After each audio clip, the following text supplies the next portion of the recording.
Well, good morning, church. It is really good to see all of you here this morning. You know, I switched from youth ministry to preaching a couple years ago, and that has meant that I've not been able to come and join these big gatherings that happen the first weekend of every March, and it's been a bit of a disappointment for me. I really enjoy coming together and seeing brothers and sisters from all over. It's not just the Miami Valley, but, you know, the Midwest, gathering for study and for educating our kids and for raising them up right. And not only our Bible friends, but we have friends from out of town today. You know, a family that was here for a very long time we love dearly is back from New England. We have college students back this weekend. It's just a good time to be the family of God. It also tickles me a little bit that some people who have sat in the same pew for about 10 years have had to move today. And that's pretty fun. I enjoy that. I'm getting a kick out of that. So to update our guest, we've been preaching on the first 25 chapters of Genesis for pretty much all of our Sundays here in 2022 so far. You know, to be in solidarity with our students who are studying these things, who are learning these things, so that we as adults and mentors and parents and coaches are also just as invested as them, so that their remote memorization is accompanied with applied lessons and so on. We've called this series Beginnings because along the way we've been asking questions like, who are we? Who made us? Why are we here? And more. And it's been a rather fruitful journey, I think. However, as I was preparing to preach over chapter 25 today in the early days of Jacob, I couldn't help but just really want to jump ahead a little bit. I know so many of our students, so many of you coaches, you've studied the birth of Jacob. You've studied some of those very early stories about Jacob. But I'm tempted just to jump ahead so that we can have a bit of closure around his life. Something in chapters that came after 25 that you haven't really gotten to study quite as much, and it might have left you hanging a little bit over the life and story of Jacob. So I think if you'll allow me, we're going to go outside of our parameters a bit this morning to kind of offer a bit of closure on that story that so many of you have already started. In other words, if you're hoping for a review before the buzzer rounds, you're out of luck. All right? You know, so we know the last couple of years have been a crazy, unprecedented times, correct? You know, the isolation, the obstacles, the missed opportunities, the unnecessary fighting, you know, it's definitely been a time for the books, am I right? You know, it's interesting to consider that one day our children and our grandchildren will look back in their history classes and look at this specific moment in time as being pivotal to all of our history. Because whatever future they may live in, it will undoubtedly be shaped in part by the things that are happening in our very present day, correct? You know, certainly we can look back at the pivotal moments in our history, World War II, the Civil Rights Movement, others, you know, to recognize how the decisions that were made in those moments, the good ones, the bad ones, the ones that were a little bit in between, they formed the years that would follow them for decades to come. Now, I think the same principle applies on an individual level as well. You know, there are moments in our lives that shape our future, all on these pivotal, singular moments. They set us on a path that will follow the rest of our life. You know, having a child, leaving home for the first time, taking a new job. Some of them are good, some of them are sad, but the point is we have these defining moments in our lives. And that's exactly the place that Jacob finds himself in Genesis chapter 32. He is facing a pivotal moment in his life, and he knows that he is going to have to make some changes if he's going to move forward. If you have your Bibles with you this morning, go ahead and flip over to Genesis chapter 32. Chapter 32 and verse 22. 32:22. Now, I want to read this all the way through first, and then go back through it slowly. It's kind of a strange story, and I think that this is probably one of the better ways to tackle the story. Genesis 32, starting in verse 22. That night, Jacob got up, took his 2 wives, his 2 female servants, and his 11 sons, and crossed the ford of the Jabbok. After he had sent them across the stream, he sent over all his possessions. So Jacob was left alone. And a man wrestled with him till daybreak. When the man saw that he could not overpower him, he touched the socket of Jacob's hip, so that his hip was wrenched as he wrestled with the man. Then the man said, "Let me go, for it is daybreak." But Jacob replied, "I will not let you go unless you bless me." The man asked him, "What is your name?" "Jacob," he answered. Then the man said, your name will no longer be Jacob, but Israel, because you have struggled with God and with humans and have overcome. Jacob said, please tell me your name. But he replied, why do you ask my name? Then he blessed him right there. So Jacob called the place Peniel, saying, it is because I saw God face to face, and yet my life was spared. The sun rose above him, and he passed Peniel, and he was limping because of his hip. Like I said, it's a little strange, but I'm hoping by the end of our morning together it'll be viewed as a very relatable story as well. However, before this story, we have to go back to see what leads up to it. Now, many of you know about the life and the story of the man Jacob, right? His grandfather was Abraham, his father was Isaac. God had promised them that through this family, through Jacob especially, he would bring about a plan to bless all the nations, to bless this world that had fallen into such utter corruption. Now, Jacob wasn't Isaac's only son, though, was he? He was a twin, and he was the younger of the two. In fact, our Bible bowlers could tell you that when Jacob was born, he was born grabbing on to the heel of his older brother who had just been born, right? You know, and trying to fight, trying to get ahead. And that's going to be a theme we see throughout the life of Jacob. You know, his name literally means, who knows this? Jacob's name literally means the deceiver. That's right, the deceiver, or a little bit more nomenclature, he who cheats.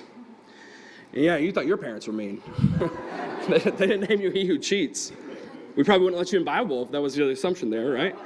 Because here's the point. Now, in the early days of the Bible, your name was more than just your name, okay? Your name almost always played into your true identity. If you look throughout the Old Testament, and you look at the meanings of the names of people, you're going to find very often that their names, the meanings of their names, parallel with the stories of their lives. There is power in a name. How many of you have ever heard the old Johnny Cash song, A Boy Named Sue? You've heard this? Yeah, some of you might just be laughing because you didn't know it existed, but it exists, and it's a great song. You know, in it, Johnny Cash tells the story of a boy whose dad named him Sue. But right after he named him Sue, he abandoned his family, abandoned the mom, abandoned the son. Needless to say, the boy grew up being made fun of, so he spent his whole life fighting and fighting and fighting. Later, when the boy finds his dad, he's a man now, and confronts his dad tells him that he named him Sue specifically to make him tough, okay? To make him tough. Is that good parenting? Probably not, okay? But you see the point here. He understood that a name could shape a life. A name can shape a life. And we still kind of use this idea a little bit. I mean, those of you who have had kids, you probably stopped to contemplate what the name meant. Zoe is a Greek for life. Aaron is Hebrew for enlightened. Andrew is strong. Matthew is a gift from God. You want to know what Houston is? From the town of Hugh. So maybe not always, okay? Maybe not always. But, you know, it's still kind of part of our culture. We understand this. You know, Jacob was named the Deceiver, and he lived his life as the deceiver. One of the first things we hear about Jacob in the Bible is when he cheats his older brother out of his birthright. His brother was starving to death, and Jacob coerced him to trade his birthright, this special inheritance, for some food. Now, we can and rightfully should give Esau some of the bad credit for that one, but we still see that Jacob, in a moment of need for his brother, chose to use manipulation and coercion to get something that was disproportional, right? It plays into that name. And then if that wasn't enough, on his father's deathbed, Jacob dresses up like his brother to fool his blind, dying dad to give him the blessing intended for Esau. So in today's term, Jacob pretty much tricks his brother out of getting 2/3 of his father's estate willed to him, and then tricks his father into giving him his brother's trust fund, all right? And because of this, Jacob's brother was understandably furious, right? And Esau wanted to kill Jacob, so Jacob had to run away to a foreign land where he had distant family. And he meets his family member named Laban, and he ends up marrying his 2 daughters, and he works for him until Jacob gets rich off of his father-in-law's resources. And once he's good and rich, what does he do? He takes off in the middle of the night with his family. And in fact, the chapter right before our story today, chapter 31, his father-in-law Laban had hunted him down and was asking Jacob why he deceived him. He uses that word specifically in chapter 31, why he deceived him. Jacob was truly the deceiver. He had spent his entire life cheating people and tricking people, trying to get whatever he wanted or whatever he needed. He did it through deception. Now, in Genesis 31:3, God told him to go back home. He told Jacob, I want you to return back home. But that meant seeing his brother again and facing the consequences of his previous actions. Now, the last time Jacob saw his brother wanted to kill him. And as far as he knew, that fire had not died down. And as he starts heading home, he gets these reports that his brother Esau, a man known for his strength and hunting skills, mind you, was on his way to meet Jacob before he got there, and he had a tag-along crew of about 400 men. So right before our story in chapter 32, Jacob is sending livestock, and he's sending servants ahead of him like a parade of gifts, just trying to get his brother to be happy by the time he finally gets ahead and meets up with him. And that's exactly where we find ourselves in our story this morning. We'll start rereading. That night, Jacob got up and took his 2 wives, his 2 female servants, and his 11 sons, and crossed the ford of the Jabbok. After he had sent them across the stream, he sent over all his possessions, so Jacob was left alone. Can you picture this? I want you to. Try to just imagine what's happening here, what he's feeling, what he's doing. Jacob is flat out scared. Flat out scared. He is sending his wives and his children across the river, 1, to keep them safe, and 2, to get himself a bit of alone time. There we find Jacob alone and awake in the middle of the night. He's restless. He's scared. The weight of all the deceiving he has done throughout his lifetime is finally coming and crashing down on him in the dark of night. And I read that story, I see that story, and I think to myself, man, we've been there, haven't we? We've been there. When our past sinful decisions catch up to us, and we see the consequences of what we've done, it's a dark moment. We oftentimes feel alone, wonder how in the world we're going to make it through. When you realize everyone is going to know that thing you did, or you question yourself, man, am I going to lose my job because of this mistake? Or when your addictions have finally been exposed. This is where Jacob is. He's deceived and he's cheated over and over again, and now he's going to have to pay for it. And not only him, but he fears for his family, right? He fears for his family. It's no wonder in this moment he wanted to be alone. But then verse 24 continues. That's only half of it. It continues, and the man wrestled with him till daybreak. Now, I honestly can't tell you why this happened. I tried to look it up a little bit, but I assume it's just a cultural thing, and I'm kind of glad we don't just wrestle random strangers in 2022. It doesn't seem like a great way to meet people, but I guarantee you this isn't what Jacob wanted. This is what he was wanting that night. He clearly wanted to be left alone with his thoughts and possibly his prayers, preparing for what the next day would bring. And the next thing you know, there's some guy comes along and starts wrestling him. It's not what he was looking for. Now, the opinions on who Jacob was wrestling, it varies, all right? Hosea chapter 12 tells us, when it retells this story, that Jacob wrestled an angel. Verse 30 of our story this morning tells us that Jacob saw God face to face. We may disagree. There's probably a handful of opinions in a room this size this morning. But I personally fully believe that this was God. This was God come in angelic form that was wrestling with Jacob. Throughout the Old Testament, there are times when important individuals are visited by what is called the angel of the Lord, or the commander of the Lord's army. And I believe that person to be the pre-incarnate Son of God. Constantly in the Bible, when angels appear, people bow down because they're quite frightening, okay? They bow down to them, and the angels are like, whoa, whoa, whoa, hey, we're just servants like you. Get up, do not worship me, I am not God, okay? But when it's the angel of the Lord, he does receive worship, okay? The Battle of Jericho and Joshua, right before the Battle of Jericho, is a great example of this. Or if you just open your Bibles to Exodus, you'll read the burning bush. It doesn't say God was in the burning bush. It says the angel of the Lord was in the burning bush, all right? Just to kind of make my point here. And the technical word for this is Christophany, which is like the appearance, whether it's physical or transient, the appearance of that second member of the Godhead. And I know this isn't Sunday night class. I know this isn't Bible class. I'll try not to get too into it. I like it. This is a bit gratuitous for me, okay? More than anything else.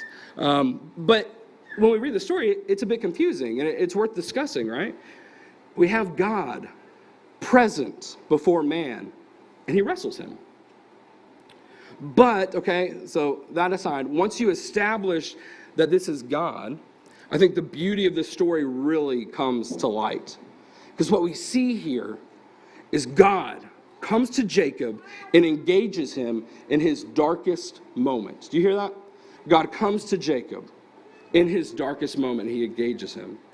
God meets a man who had wrestled with his brother in the womb, who had wrestled away birthrights and blessings, wives and riches. And God comes to this great wrestler as another wrestler.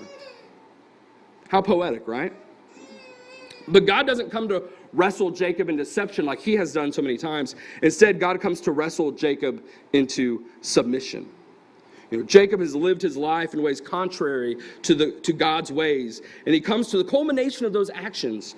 And God shows up and says, okay, it's time we get a few things straight. Don't miss the point here, okay? God will fight you for you. Hear that again. God will fight you for you. We're our own biggest stumbling blocks sometimes, aren't we? And God wants to save us from ourselves. And the story goes further in verses 25 and 26. When the man saw that he could not overpower him, he touched the socket of Jacob's hip, so that his hip was wrenched as he wrestled with the man. Then the man said, "Let me go, for it is daybreak." But Jacob replied, "I will not let you go unless you bless me." When Jacob refuses to settle, when he refuses to be submitted by God, God breaks him. Okay? Now that might not initially sound like a very caring God, I understand. But sometimes in our stubbornness, it takes God breaking us down to teach us a lesson, right? How often do we go through life on our own strength without ever even looking to God for help? All the time, right? Whether things are good or bad, so often we're trying to fix it on our own. We're trying to do things our way, and we don't seek God in those moments. When God breaks us of our own self-dependence, it forces us to remember his power. It forces us to remember his power and his power alone. We desperately need this, folks. Today more than ever, I think. Without God's power, we find ourselves in those dark places that Jacob found himself in that night, right? The places where his self-deceit, his own plans had led him to was darkness. But God comes in and tries to pull him out of that. That's exactly what God does. He causes Jacob to have to cling to him, to have to rely on him. And even in the pain of that brokenness, Jacob refuses to yield, refuses to give up. Personally, I think Jacob saw this man's power and what he did to his hip, because I think it was a bit of a supernatural thing there. And I think when he saw what that man could do, he desperately wanted a blessing from that man, right? Because, hey, if this man can impart some of that power to me, I might just stand a chance against Esau. Still trying to do it for himself, still trying to find ways to connive and fight forward. And verse 27 tells us, the man asked him, "What is your name?" "Jacob," answered. Then the man said, "Your name will no longer be Jacob, but Israel, because you have struggled with God and with humans and have overcome." God asked Jacob for his name, and his answer, hear this, his answer is more a confession than an answer. He says to him, "I'm Jacob. I'm the deceiver." And that is exactly who he had been up to this point in his life, and he knew it. All the deceiving he had done for years was finally reaching its climax. He was Jacob, and he was tired of being Jacob. He sat in the dark that night as he wrestled with God, and he was wishing he could be anyone else other than the deceiver that he was. And it's in that moment that God changes his identity. You will no longer be Jacob, no longer be the deceiver, but Israel, because you have struggled with God and man and overcome. What an incredible God we have that brings us out of our lives of sin and gives us new name and gives us a new life to live. Jacob no longer had to be a man of deception, but could live a life struggling for good and overcoming. Now, did that mean that Esau wasn't going to show up the next day? No. His past was still his past, but his future was set with a new identity. We serve a God who comes to us in our lowest moments, engages with us, occasionally breaks us so that we can learn to trust him, and gives us a new and better identity. And for me, I think that's a pretty good definition of salvation, of redemption right there. The story continues. Jacob said, "Please tell me your name." But he replied, "Why do you ask me my name?" Then he blessed him there. So Jacob called the place Peniel, saying, "It is because I saw God face to face, and yet my life was spared." See, Israel knew exactly who it was who had come to him, at least by this point. And he knew that this person in the dark really did have the power and the authority to change his identity. The sun rose above him as he passed Peniel, and he was limping because of his hip. Now, this limp, it probably stayed with Israel the rest of his life. And I'm sure that it reminded him daily of how God had changed him, right? With every step he took, every time he squatted down to play with his grandkids on the floor, every time he went on a walk with his wife, with every step he took, he was reminded that he was no longer Jacob, the deceiver. He was transformed by God. He was Israel. He had struggled with God and overcame. And notice one other small little thing with me this morning. The story, it starts with Jacob in the dark, but it ends with Israel in the sunshine. I pray that you would know that God wants to bring you out of your identity of sin today, to give you a new name, not Israel, but the name of the child of God. Many of you have already had that experience this morning, but if you're here today and you're tired of your past life, tired of being the deceiver, the lustful, the addict, the disruptor, the angry, allow God to make you an overcomer. If that's you this morning, won't you come as we stand and as we sing?